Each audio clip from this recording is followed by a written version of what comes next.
Un tā metināšana arī liekas tā, viņa tā kā meditācija priekš manis ir. Es vienmēr ļoti daudz ko izdomāju, kamēr es metinu. Tad es esmu viena, man tikai spīd gaismiņa, apkārt ir diezgan kluss, vai arī ir šis mehāniskais troksnis, bet neko parasti tad nevar dzirdēt, cik kāds kaut ko riņķī arī runā. Un, jā, tāds veids, kā pārdomāt.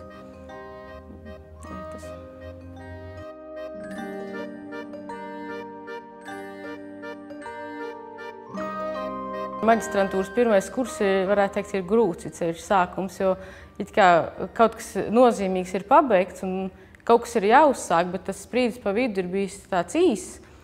Un šī stipendija deva tādu labu atspērienu un tādu ticību sev. Un patiesībā, man liekas, arī manā radošajā darbībā kopš tā laika daudz kas mainījās, jo es vairāk sāku ticēt tam, ka tas, ko es mēģinu ielikt savā mākslā, ka cilvēki to varbūt tiešām sajūt.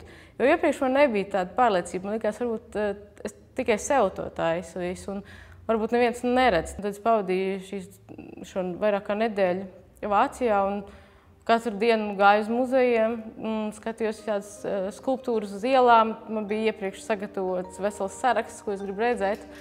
Un sanāca tā, ka dažas dienas es biju 6 muzejos, un viņi ir lieli muzeji. Tēlniecība vispār ir tāds dārga tāda nodarbe, jo visi materiāli ir dārgi.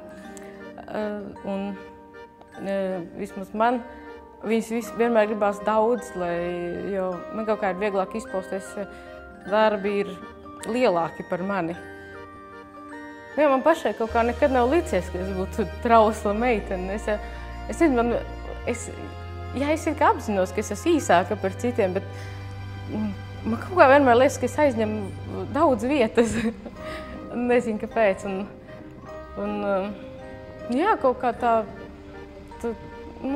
tā sajūta, ka tā taisa un kad kaut ko lielu, tad ir, piemēram, kad kravas mašīna ar krānu ceļ man darbu, tad viņš tā kā lido virs manis, un tad ir tā sajūta, pilnīgi tirpas skrien. Un tā ir tik patīkama sajūta, ka, ja tas vienreiz ir izbaudīts, tad vairāk nevar savādāk.